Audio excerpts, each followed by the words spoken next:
Welcome back to Lessons in Overthinking and Obsessing. Last week, I released an episode exploring why we get triggered. And today, I want to talk more about the healing process when it comes to your triggers.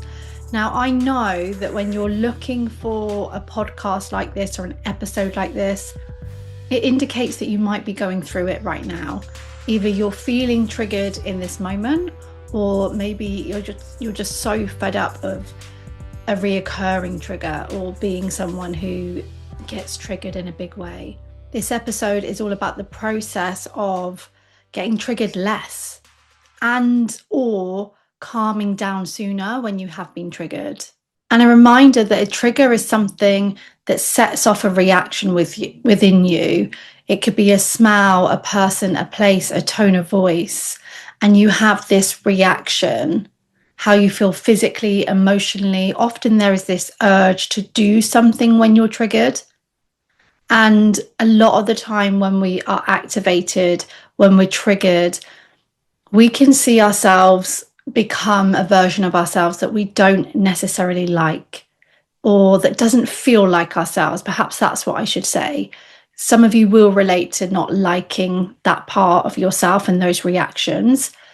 And a lot of you will recognize that feeling of not recognizing yourself when you're triggered. Because when you're calm, it's not who you are. It's not how you see yourself responding. It's not how you want to respond. But yes, trigger is that reaction within you. When we talk about triggers, we often focus on what to do in the moment, how to calm yourself down, stop yourself from reacting, or manage the urge to do something you might later regret. Now, of course, that is so important. It's a huge part of how we want to manage our triggers. But I really want to broaden the conversation because I feel like this is something I don't necessarily see people talking about enough. There is actually a lot you can do outside of the moment of being triggered that can help you not only to understand your reactions and change your relationship with your triggers and reactions over time, but it can also really help you to get triggered less, to not have as much of a reaction as you're having right now. There is work we can do before a trigger happens. When you're calm enough to become or to be curious about your patterns, understand what triggers you off, what sets you off, and get to know really your inner world. And listen, I know, and I'm speaking from experience, that depending on your past, it can be really difficult to be connected with your internal world. You may feel worlds apart from your emotions and managing them, your thoughts and understanding them. Yet it's still true that there is a lot we can do when we're calm and before getting triggered to support that relationship with our internal world. There is work you can do during a trigger when the focus is on the regulating, the calming down, the self-soothing. And there is work we can do after a trigger has happened, after a moment where we've been activated. Again, when you're calm enough, when you've calmed down after a situation, after an episode, you can reflect on what happened, what brought it up, what you needed, and whether there is something deeper that needs your attention. So in this episode, that is really what I'm expanding on. I want to take you through before, during, and after. Not as a rigid system or a list of things you have to do before, during, and after you've been triggered, but simply to show you that every stage of a trigger gives you a real understanding to understand yourself, support yourself, and to change these patterns. And I'm pretty sure if you're anything like me and you're anything like the thousands of people that I've connected with over the years, whether that is through this podcast, through my practice, whether that is through the groups that I've run on my Instagram, then you will be wanting to change patterns. And there really is so many of us that can relate to that. Some of you will know that I have been the person fully stuck in anxious attachment patterns, someone that worries really intensely, someone that has criticized myself, and someone that was repeating patterns over and over again, even though they did not serve me. Especially, I saw that in relationships. So whilst there is a list as long as my arm, way longer than my arm, that we could put in a toolbox for you to help you. Rather, I really want to make sure that I'm getting the information across of when, and I guess how. I guess it's much more about when we are practicing these tools so that we can get the absolute best out of them to change patterns as adults that we do not relate to, the patterns that are not aligned with the life that we want to live. We didn't choose them. It's not the direction we want to go in. We want to change these patterns. I even asked ChatGPT, is this a framework I'm giving? I don't feel like I got a very good answer. But essentially, let's go with it being a framework. The framework is simple for how to build your toolbox or to strengthen your toolbox. Perhaps that's what this is about. This is about strengthening your toolbox. Maybe I'll put that in the title. The before, during, and after. Before, during, and after the moment when you are triggered. If you're feeling triggered or activated, hijacked by your emotions because somebody at work made a comment and you can't get it out of your mind, classic examples I use often, somebody hasn't messaged you back, or because you're feeling ignored by someone. There are 3 points at which we can work with our triggers, and each one gives us an opportunity to build greater awareness, regulate our responses so that we aren't so reactive, and support our healing. I feel like I might be repeating myself a bit, but it's because I haven't verbalized this before. I haven't verbalized this before, during, and after. So go with me. I'm going to really try to get better with this idea, because it's something that I'm already using. It's definitely a way that I have supported myself and worked with others. But like I say, it's not something I've necessarily really verbalized before, that there are these different times to work with our triggers. Let's go through them. So let's think about before a trigger. So we prepare, right?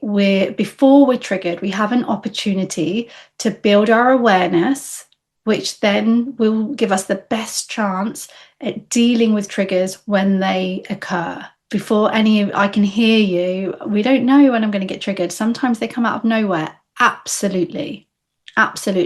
But many of them are reoccurring.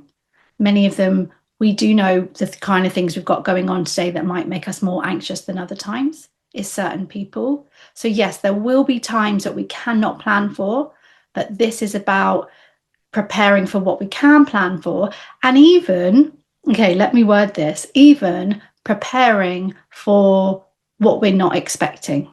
Okay, I'll come to that in a moment. This before the trigger is all about getting curious about your patterns, identifying your triggers, understanding what sits beneath them, and practicing tools that you can draw on when you need them in the moment. So the tools that you feel like don't work in the moment, we need to be using them before we're triggered, when we're calm.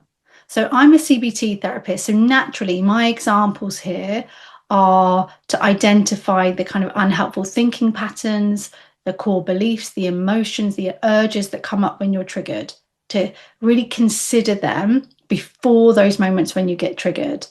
On the other hand, I also have somatic training, so using a process called inner relationship focusing, helping people to communicate with triggered parts when we're not triggered. It might also include other types of therapy, journaling, practicing grounding techniques, learning about your nervous system, developing a plan for situations that you know are likely to be difficult. And hopefully, it's not a one-size-fits-all toolbox. You need to identify the tools and the approaches that work for you. And often, before we're triggered, is a really good time to do that, because what regulates you might not regulate someone else. So practicing what just feels good, what you like, is really, really powerful. Now, some of you might remember that for 1 year, I ran a morning session where we took a moment to consider. So I did a live session every morning inside my membership. Membership isn't active right now, but in that membership, every morning I went live and we took a moment to consider what might trigger us today. Now, this is what I mean about actually, we can be kind of prepared for what's unplanned, because we can take a moment and recognize I might get triggered today. What might trigger me today? How will I know that I'm triggered? And what will I do when I recognize those signs? That preparation for a reoccurring trigger, or the signs and what I will do if something triggers me, don't underestimate it. Like, that is so powerful. Remember, the purpose of before is not to have a magic wand. It's not to plan for everything. If you're a planner and someone who worries, can't plan for every single thing. It's in a healthy way that we take time to get to know what can potentially trigger us, or what keeps triggering us. Okay, during a trigger, this is when we want to respond instead of react, ideally. When we're actually triggered in the moment. How many of you say, I know the tools, I've got the tools in the moment, they don't work. I don't call on them in the moment. So in the moment, we're just doing our best without judgment. If our stress or anxiety level is 10 out of 10, can we get ourselves to a 9 or an 8? Ideally, we can get down to a 4 or a 5, but even a 9 or an 8 might be the difference in us doing or saying something that we don't want to do or say. So in the moment, we're talking about techniques like grounding techniques, your breathing techniques, somatic, noticing what is happening in your body, stepping away from a situation, using a thought challenging technique, practicing self-talk and affirmations that help us feel more grounded and safer, using inner relationship focusing to communicate with the anxiety that's taking over. It's very much using the tools that you've been practicing with. For some people, grounding is going to be really helpful in the moment. For others, connecting with a compassionate inner voice or recognizing an old thought pattern may be more effective. For some of you, it's going to be smells or listening to music. It's about what regulates us a bit more in that moment. For me, going into the bathroom, taking deep breaths, putting water on my face if I can get to that, is so powerful. The amount of times that I've had a shower, and I remember when I used to get activated all the time at the start of my relationship, I was part of a gym right near my house, so I would spend so much time in the spa. Water for me was so powerful and still is. That really can not regulate me to complete calm, but give me enough space to think a bit clearer. So it's what you can do during. Over time, people naturally find that they can come back from their trigger quicker. And as you're doing the work as well outside of the during, you may even find that certain triggers just don't activate you anymore. And we have after the trigger, when we process and learn with compassion, without judgment. After a triggering situation, after what I would call like a triggering episode, you have such an opportunity to reflect. Rather than go on a loop and beat yourself up and think about why and give yourself a hard time or bury your head in the sand as if it didn't happen, this is about taking time to reflect. Again, in a healthy way. There's a difference between self-reflection and ruminating and obsessing. We take some intentional time to ask ourselves, what happened? What triggered me? What did I feel in my body? What thoughts came up? Looking back, what did I need in that moment? Is there something now that I understand about that trigger or myself that I didn't understand before this time? And again, this is where therapy could be really valuable, because sometimes the intensity of a trigger points towards something deeper that needs to be explored and healed, or we could benefit from exploring and healing. It might involve journaling again, reflecting on your thoughts and beliefs, using techniques, practicing lots and lots of self-compassion, repairing a relationship if it was a reaction that has impacted someone else, or simply just allowing ourselves to process what's just happened. There is a dog barking outside the window if you can hear that, but we're going to keep going with it. Some of you will know that I have a 2-year-old. So when I have an opportunity to sit and record, we need to sit and record. As you can probably tell about the before, during, and after, like these categories, they are not rigid, not at all. Some tools naturally belong in more than one part of this framework. For example, therapy can be part of the preparation before a trigger, and it can also help you process and understand what happened after a trigger. Grounding can be something that you practice before a difficult situation or use during to regulate yourself and, hopefully for your body to settle. So it's really not rigid in that way. I want to be quite clear about that. The goal here is to build a toolbox that works for you, to support you with your triggers. And this is something that I have, like I say, I've not seen spoken about so much, but I feel it's really important that we know there is stuff to do before, during, and after. The goal is to build a toolbox that is personal to you, gives you different options for different situations, and supports you not just in managing your reactions, but in understanding yourself and moving towards healing, because that's what we have in common. The community here, what we have in common is we've been through what we've been through, and we want to change our futures. We want to experience happiness, contentment, healthy love, and we want to change our patterns. And I really believe that when you intentionally work with all three of these areas, the before, during, and after, you give yourself the greatest opportunity for long-lasting change. And it's kind of like a cycle as well. Like each stage strengthens the next stage. It's not like you have to do before, then during. They kind of work alongside each other.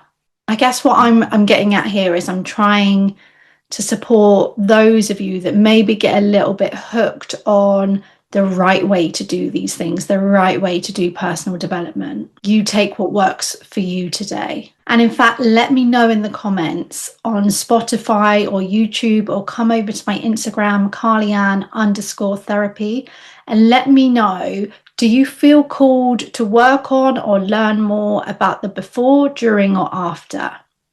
I will look at the comments, whether you're putting before, during, and after. And based on that, perhaps I can create some content on how to do the work or some ideas about one of those areas. So if you know you need to work on the tools before, write before. If you know it's during, write during. If you know it's after, write after. And then I can think about creating, some content about that. I am thinking at the moment a lot about a freebie to create for you to help you to build your toolbox when it comes to being triggered into overthinking or having reactions that you feel are irrational. I'm kind of letting that download. I've got some different ideas, but that will be coming at some point. If you do want to work with me directly, go to the description. You can click the link for one-to-one. At the moment, it is just one-to-one. It's actually worth, if you're listening to this way in the future from when I release this, it's actually worth going to my website, because by then I may well have some kind of group offer on, because like the freebie, I guess the same goes for the freebie as well. Check if it's available yet. But certainly if you're listening to this near the date of release, I am working on a freebie, and I'm working on some kind of group online option again, because I know that's so popular when I do it. But I just took a little breather from that whilst I changed things around in the business and in the podcast. I really hope this concept today has been helpful in some way. I really hope you can take something from it. I know it's overwhelming when you're in it, when you're in that stage of your healing and you just don't want to be triggered by these same things. It can feel like you're stuck there forever. I completely am optimistic and hopeful and believe in the power to change and break cycles. I will be back here very soon.